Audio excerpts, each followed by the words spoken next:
My vehicles were dropping like wounded soldiers on the battlefield. The RAV had 2 flat tires. The 4Runner had almost no compression, so I was back to riding public transport. I passed by where the RAV had died in traffic the day before, and I had to push it the quarter mile or so back home.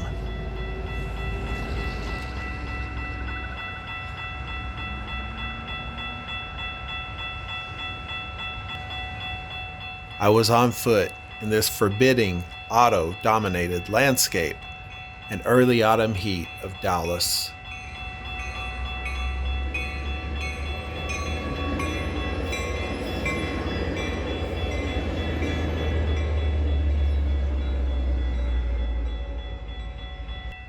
There was something absurd about how life kept giving me these extreme challenges, even as I leveled up to new achievements. 10 and 45 degrees before top dead center. They give you a range, but the best position is exactly 27.5 degrees. The camshaft wants to snap into the 45. My neighbor Cal is a brilliant mechanic. He offered to rebuild the engine of my RAV, but the 4Runner felt like a lost cause. It's been almost 10 years since I bought the Toyota 4Runner. Got it on a used car parking lot. I think January 2016. Paid $2,900 cash, as I recall. Here we are, 10 years, many adventures later, trading her in today. Like, check this out. Look how dirty Yeah. Thick. it is. Yeah. It needs to get cleaned out really good. So I can only imagine what the valves look like on the intake side. And you can kind of see the valves right here on the exhaust side. Mm-hmm. Those stems that are sticking up in the middle there, Yeah. you can kind of see that they're all, so like that one has oil on it where it shouldn't have. Just reminiscing a little bit about all the fun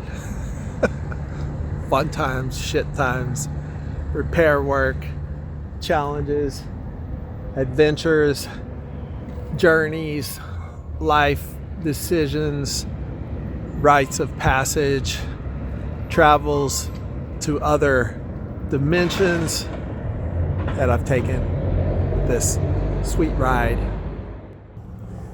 2 years ago, I'd spent the fall driving the 4Runner around, door dashing, Instacarting, doing whatever I could to survive, take care of myself and my daughter. And I moved back to Texas to live with her. We were staying in Warehouse Art Space that fall in Irving, Texas. And at the end of the fall, going into the holidays, the 4Runner broke down. It wouldn't start. No matter what I did to crank it, I ended up getting it towed to the Toyota dealer. They told me the computer was down, that the chip key was connected to, and it would be $3,000 to put in a new computer just so I could have the privilege of starting my vehicle. It looked like the oil pump seal down there on the fascia had some oil on it, but I think that was due to the valve cover leaking, because as you can see, there's evidence of valve cover leak all over. Mm-hmm. So I'm gonna clean everything up, and hopefully I don't have to replace the oil pump seal. I know the camshaft seal is not leaking. Well, I didn't know what to do. I was desperate, so I found a locksmith who could also change out computers. He agreed to do it for $300. On a cold day in early January, I was sitting in the Toyota dealership parking lot. The locksmith was over there in the passenger seat changing out the computer, and I got a call from Dallas College offering me the gallery and art collection manager job.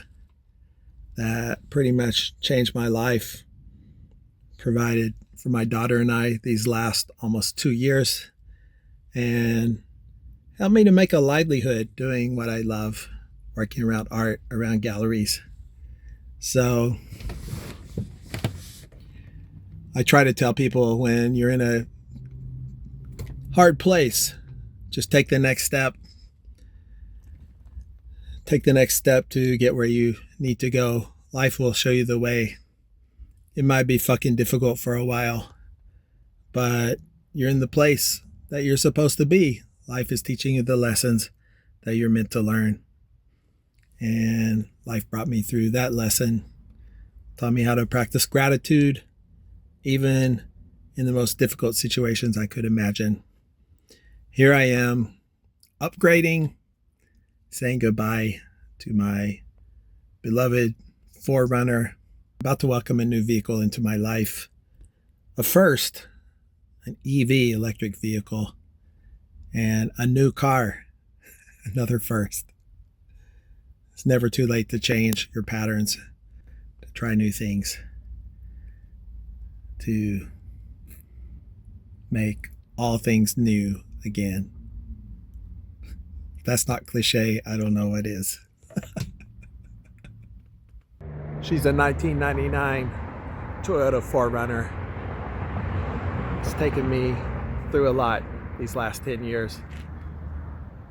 Thank you so much. Vaya con Dios. Buen viaje. Here we go. I have a car.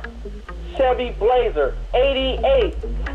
Give you a cash rebate. That's right, you heard me loud and clear. Nothing's wrong with your ears.